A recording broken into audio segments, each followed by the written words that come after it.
What's up, you guys? Welcome back to the channel. In today's video, I'm going to be showing you guys my Triumph Laser motorized bike build, and I ordered the motor and I'm just waiting for it to come. But basically, I'm making a trail bike out of this because I don't want to scratch my nice bikes. Like, as you can see, the Indian Roadmaster over here. This was originally going to be my trail bike, and it's too nice to drive in the trail. Like, I don't want rock chips going under the frame. I don't want the windshield to get any rock picks in it. I just want to drive this on the street, and you can definitely tell I do because I have that small sprocket on there. But even after doing all these modifications, I still was wanting a trail bike. So that's where this comes in. Now, I don't know if you guys noticed, but the one side has a lot of rust and patina on it, which I think looks really cool. So what I did to preserve that is I went ahead and wet sand it with 400 grit sandpaper to remove the actual bad rust, the rust that's embedded in the steel. There's nothing you can really do about that unless you want to get rid of the look, which I'm not going for. I'm trying to keep that cool look. So I just threw some spray can clear on it. I'll throw a picture up right here. It's trim clad spray can clear. Really recommend it. It's a good clear coat, and it really seals in that paint work.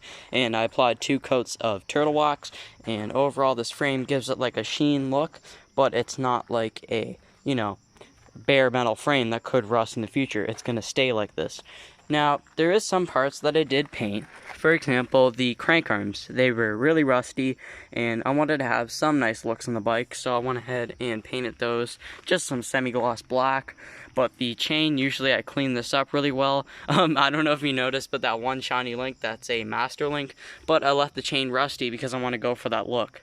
Also, the handlebars, I went ahead and painted the gooseneck, painted the handlebars, and if you guys notice that I like to really, build my bikes nice, so I went ahead and took the front hub apart, greased all the bearings, and cleaned them out with brake cleaner to make sure everything was, ready to go for an engine.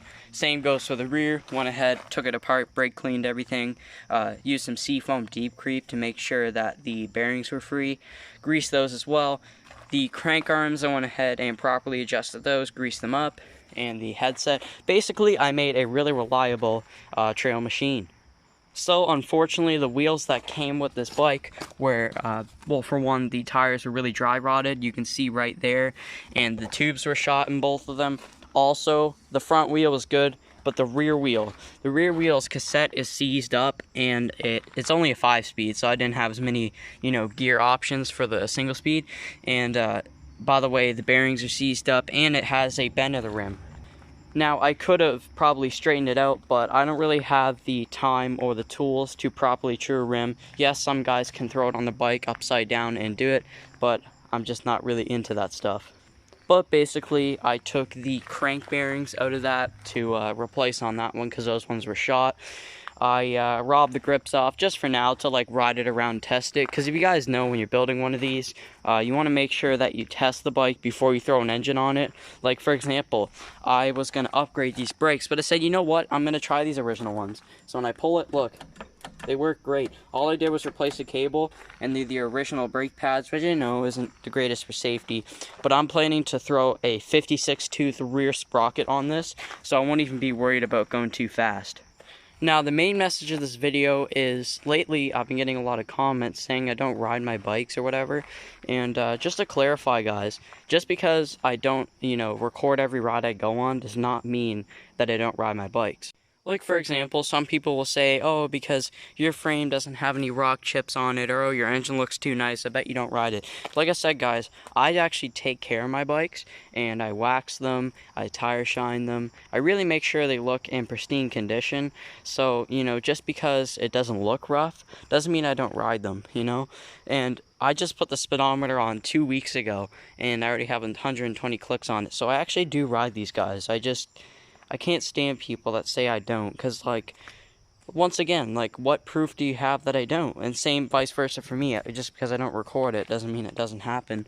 But it is what it is, people are going to say that stuff, and you just got to ignore it, because in the end, I do, take these out for a lot of spins.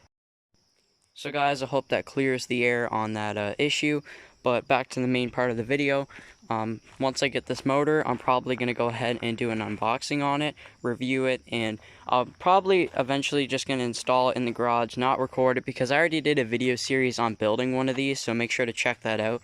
It's quite a few videos back. It was probably in January I did that, but basically I unboxed the engine, and I showed you guys all the parts and installing it and everything, so make sure to check that out.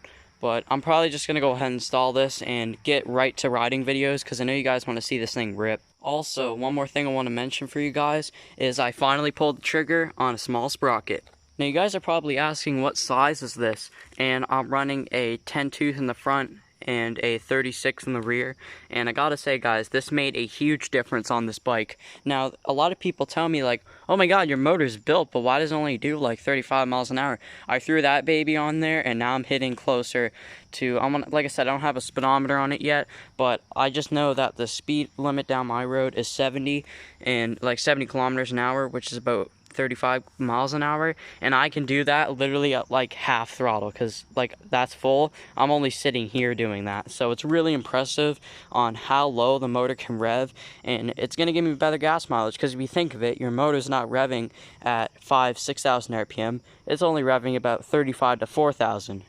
And I don't know if you guys know, but on these specific setups, if you drop one tooth, you gain a mile an hour. So I dropped 9 tooth, so I gain 9 miles an hour automatically.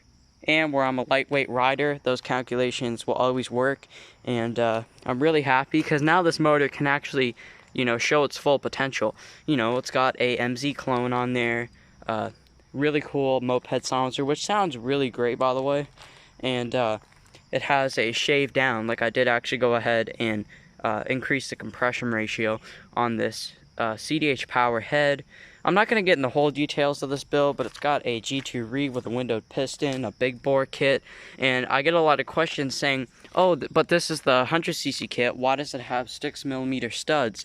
And that's because this was originally just a standard PK80 from like 2019, so it had that old style cylinder, all the Phillips screws, which are still on the case, because I never had the case apart, believe it or not. And I went ahead and converted all the Allen bolts and put this big bore kit on, so a lot of people get confused about that.